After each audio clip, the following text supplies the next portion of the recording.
नमस्कार दोस्तों, स्वागत है आप सभी का अपने YouTube channel S for study channel में। दोस्तों, आज का जो क्वेश्चन है वह है कि 19वीं शताब्दी में भारतीय सुधारों के दोस्तों 19वीं शताब्दी में भारतीय सुधारों के लिए किन किन कारणों से प्रेरणा उत्पन्न हुई है। वहीं अथवा में क्वेश्चन है कि भारतीय पुनः जागरण के कारणों पर प्रकाश डालिए। तो चलिए अब इसका आंसर आपको बताते हैं बिना टाइम गंवाए। दोस्तों, अगर आपको यह वीडियो अच्छी लगे तो प्लीज़ वीडियो को लाइक कीजिए और इस चैनल को सब्सक्राइब कीजिए। चलिए तो आगे बढ़ते हैं। दोस्तों, इसका आंसर है कि विश्व में और भारत में 19वीं शताब्दी नवजागरण के लिए अत्यंत महत्वपूर्ण थी। इसमें भारत में आई पश्चिमी सभ्यता के कारण चेतना उत्पन्न हुई, जिसने भारत के समस्त जीवन के समस्त पहलुओं को प्रभावित किया। नवजागरण का नवनिर्माण का उद्भव और विकास ऐतिहासिक परंपराओं का पुनरागमन और राजनीतिक, आर्थिक और सामाजिक असंतोष की अभिव्यक्ति भी था। अनेक राष्ट्रवादी शक्तियां जो दीर्घकाल से सामाजिक जीवन के निर्माण में सक्रिय थीं, उन्होंने राष्ट्रीय चेतना को जहां जीवित रखा, वहीं विदेशियों से अपनी स्वतंत्रता और आत्मनिर्भरता के लिए मनोबल और शक्ति प्राप्त की। इस प्रकार इन सभी शक्तियों ने भारतीय चेतना को उस और उन्मुख किया जिसका परिणाम राष्ट्रीयता, स्वतंत्रता और आत्मसुधार था। तो चलिए अब आगे बढ़ते हैं। दोस्तों, पुनर्जागरण की प्रेरक तत्व है। दोस्तों, जो इसके प्रेरक तत्व थे, चलिए उन पर एक नज़र डालते हैं। दोस्तों, भारत में विदेशी आक्रमणों, सतत जागृत ऋषियों, संतों और अन्य ग्रंथों और महापुरुषों ने सदैव भारतीय एकता को जगाया तथा योगानुरूप दोषों का निर्माण कर प्रगतिशील बनाया। परंतु इस दृष्टि से ब्रिटिश काल या आधुनिक काल अत्यंत महत्वपूर्ण है। यह युग नवीन प्रवृत्तियों का काल था, जिसने पुनर्जागरण का वातावरण उत्पन्न किया। अब चलिए दोस्तों, कुछ प्रेरक तत्व दिए हैं, उनके ऊपर एक थोड़ी सी नज़र डालते हैं। दोस्तों, पहला है कि राजनीतिक एकता। विभिन्न भाषा, प्रदेश, संस्कृति और पंथों के होते हुए भी यहाँ का नागरिक स्वयं को प्राचीन काल से भारतीय मानता है। दोस्तों, तथा अपनी राजनीतिक एकता को भारत नाम से प्रदर्शित करता है। ब्रिटिश काल में इस राजनीतिक एकता की अनुभूति और अधिक हुई, क्योंकि अंग्रेजों ने भारत के शोषण और साम्राज्य निर्माण की इच्छा से अपने अधीन क्षेत्रों में एक सी ब्रिटिश शासन प्रणाली, राजस्व प्रणाली, न्याय प्रणाली तथा यातायात के साधनों का विकास किया, जिसके कारण भारतीयों में एकता, संगठन और सामाजिक उत्थान और सामूहिक चेतना का निर्माण हुआ। अब चलिए दूसरा जो प्रेरक तत्व है उसके ऊपर नज़र डालते हैं। दोस्तों, दूसरा प्रेरक तत्व है कि ब्रिटिश शासन की राजनीतिक अन्याय। दोस्तों, ब्रिटिश कंपनी और शासन ने विद्रोह, विश्वासघात, आक्रमण, भेदभाव, लूट और षड्यंत्रों से प्रभुसत्ता प्राप्त की थी। प्लासी की नीति। दोस्तों, क्लाइव का षड्यंत्र, नंदकुमार को फांसी, बेलेजली की सहायक प्रथा, डलहौजी की हड़प नीति, सिंध से संधि तोड़ना ब्रिटिश नीति के उदाहरण हैं। सामाजिक रूप से एल्बर्ट बिल विवाद, नौकरियों में भेदभाव, भारतीयों से घृणा और उनका अपमान, फूट डालना आदि राष्ट्रीयता के लिए उत्तेजक कारण थे, जिसके कारण कभी 1857 में संघर्ष हुआ तो कभी बैरक पर संथाल के रूप में प्रतिक्रिया हुई तो कभी क्रांतिकारियों ने उग्र रूप धारण किया। इस राजनीतिक अन्याय के प्रतीक विचारशील भारतीयों को क्रांति के लिए या फिर राष्ट्रीय आंदोलन के लिए तैयार किया। दोस्तों, इस क्रांति ने, चलिए आर्थिक शोषण के ऊपर एक नज़र डालते हैं। भारत में अंग्रेजों ने व्यापार और लाभ के उद्देश्य से ही प्रवेश किया था। अर्थशास्त्री एडम स्मिथ ने इन उत्तराधिकारियों के ने लूट, भ्रष्टाचार, अनुचित दबाव, उत्पीड़न से भारी मात्रा में धन प्राप्त किया। इस प्रकार भारत को कंगाल, कमजोर और भूखा, अभावग्रस्त बनाकर यहाँ की शांति, समृद्धि और धन इंग्लैंड ले गया।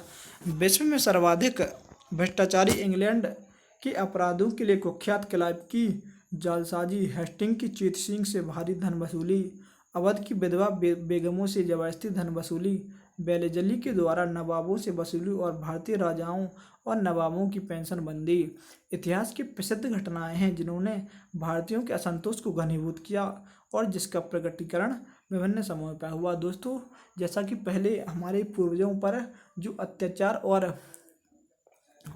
अत्याचार होते थे दोस्तों, तो जो एक नव युवक दोस्तों, जो नया खून होता है दोस्तों, उन्होंने एक नव जागरण के रूप में उत्थान लिया। जैसे भगत सिंह, चंद्रशेखर आजाद दोस्तों, इन्होंने उसका विरोध किया और यह विरोधी क्रांति का भयंकर रूप ले लिया। तो चलिए अब आगे बढ़ते हैं। दोस्तों, अगला जो प्रेरक तत्व है वह है दोषपूर्ण भू व्यवस्था। भारत के किसानों के लिए दोस्तों, भारत के किसानों के लिए हित पूर्ण भूमि व्यवस्था, पंचायतों की लगान प्रणाली, फिर शेरशाह और अकबर की भूमि व्यवस्था चली आ रही थी। परंतु अंग्रेजों ने किसानों को हानि पहुंचाकर उनकी उपेक्षा कर कभी वार्षिक लगान व्यवस्था और कभी 10 वर्षीय व्यवस्था आरंभ की। इससे जमींदार वर्ग और सरकारी अधिकारी किसानों पर अत्याचार करने लगे, अतः किसान भी अंग्रेजी व्यवस्था के विरोधी हो गए तथा उसमें भी नवजागरण की लहर पैदा हो गई। दोस्तों, जहाँ जिसका उपेक्षा होगी दोस्तों, तो स्वभाव है कि दोस्तों प्रकृति का नाम है कि उसके ऊपर एक विपरीत क्रिया भी होगी, जिसका नाम था नवजागरण। अब चलिए अगले प्रेरक तत्व के ऊपर नजर डालते हैं, कथाकथित स्वतंत्र व्यापार नीति और अकाल। दोस्तों, जो प्रेरक तत्व अगला है वह है कथाकथित स्वतंत्र व्यापार नीति और अकाल। अंग्रेजों विश्व को दिखाने के लिए स्वतंत्र व्यापार की बात कहते थे, परंतु भारतीय अपने माल का क्रय तथा विक्रय स्वतंत्रतापूर्वक नहीं कर सकते थे। मूलभाव ग्राहक का चुनाव भी उनके हाथ में नहीं था, वह केवल अंग्रेजों को बेचा जा सकता था। इससे भारतीय शिल्प उद्योग नष्ट हो गए तथा अंग्रेजों ने नया शुल्क घटाकर ब्रिटिश माल का आयात शुल्क बढ़ाकर भारी का लाभ कमाया। अकाल, महामारी, भूखमरी और अपराधों में इतनी वृद्धि हो गई कि भारतीय अपने बच्चों को बेचने के लिए विवश हो गए। 20 लाख जुलाहे और 3 लाख सूत काटने वाले दोस्तों 20 लाख जुलाहे और 3 लाख सूत काटने वाले बेकार हो गए। पंजाब के डॉक्टर मुरलीधर ने कहा है कि अंग्रेजों का खुला व्यापार जातियों के मध्य न्याय को मैं पाखंड समझता हूँ तथा घृणा की दृष्टि से देखता हूँ। लॉर्ड सैलिसबरी ने स्वीकार किया है कि ब्रिटिश शासन भारत का रक्त शोषण करके उससे रक्तहीन और दुर्बल बना रहा था। इस प्रकार इंग्लैंड ने अनेक उद्योग, मैनचेस्टर और वेल्स के कारखाने भारत के उद्योग तथा शिल्प के सबों की अट्टास और नैतन करने लगे। चलिए अब अगली पिक तत्व के ऊपर एक नज़र डालते हैं, पश्चात शिक्षा की प्रतिक्रियावादी और प्रगतिशील प्रभाव। दोस्तों, ब्रिटिश भारत की एक अंग्रेजी भाषा और उसके साहित्य ने भारत में प्रवेश कर विवेकी भारतीयों को नए विज्ञान, नए तर्क, नए नवीन प्रवृत्तियां, स्वतंत्रता और उसके लिए संघर्ष तथा और बलिदानों से परिचित कराया। रूसो, वोल्टेयर, मैजनी, अमेरिकी क्रांति भारतीयों के लिए प्रेरणादायी बनी। चलिए अब थोड़ी और आगे बढ़ते हैं। दूसरी ओर ब्रिटिश शासकों ने भारतीय धर्म, साहित्य, दर्शन, इतिहास और संस्कृति को कुचलने का प्रयास किया, परंतु राजा राम मोहन राय, दयानंद सरस्वती आदि ने ब्रिटिश मनोवृत्ति का सामना ब्रिटिश साहित्य के द्वारा किया तथा अपने धर्म, दर्शन और शिक्षा की रक्षा की। लॉर्ड मैकाले की प्रतिक्रियावादी नीति ने भारतीयों को जगाने का साधन बनी। दोस्तों, अगला तो वह है राष्ट्रीय साहित्य। 19वीं शताब्दी में भारत में स्वदेशी और विदेशी साहित्य की बाढ़ आई। यूरोपीय साहित्य तो भारत आया ही, भारत में भी अनेक समाचार पत्र, पत्रिकाएं तथा साहित्य, गीत, उपन्यास आदि का सृजन हुआ। बंकिम चंद्र ने आनंदमठ और वंदे मातरम, रविंद्र ने जनगणमन गीत ने भारतीयों को झकझोरा। इस काल के बैरिस्टर तथा अंग्रेजी में अनेक विद्वानों ने राष्ट्रीय साहित्य से संघर्ष की प्रेरणा ली, जिसमें क्रांतिकारियों के साथ साथ सुरेंद्रनाथ बनर्जी, तिलक, गांधी, सुभाष पटेल और राजा राम मोहन राय आदि थे।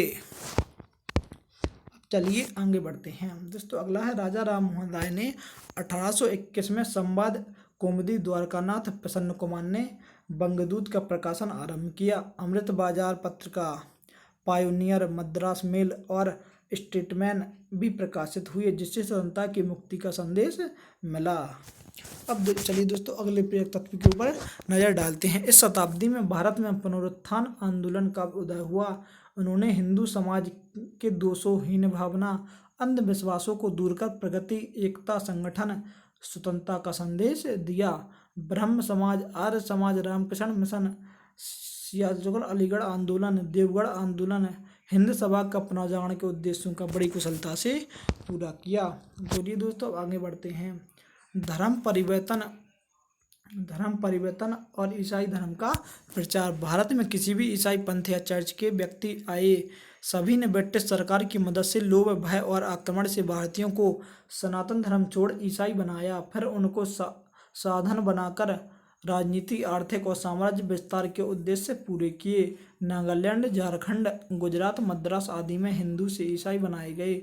इसके खिलाफ भारतीयों में नवजागरण उत्पन्न हुआ और श्रद्धानंद ने शुद्धि आंदोलन चलाया। दोस्तों चलिए इसका पूरा निष्कर्ष इस पर नज़र डालते हैं। दोस्तों इसका निष्कर्ष है, भारतीय पुनः जागरण में जहां ब्रिटिश काल के प्रतिगामी और प्रगतिशील पहलुओं की महत्वपूर्ण भूमिका थी, वहीं भारतीयों के देश प्रेम, राष्ट्रीयता, पुनरुत्थानवादी नेतृत्व और उनकी संस्थाओं को भी अत्यंत महत्वपूर्ण भूमिका थी, जिससे भारतीयों में आत्मगौरव के साथ साथ आत्मनिर्भरता, उन्नति और संघर्ष की भावनाएं भरी। चलिए दोस्तों, तो बताइए आपको यह वीडियो कैसी लगी। अगर अच्छी लगी तो प्लीज़ इस वीडियो को लाइक कीजिए और अधिक से अधिक शेयर कीजिए। धन्यवाद दोस्तों, thanks for watching my video.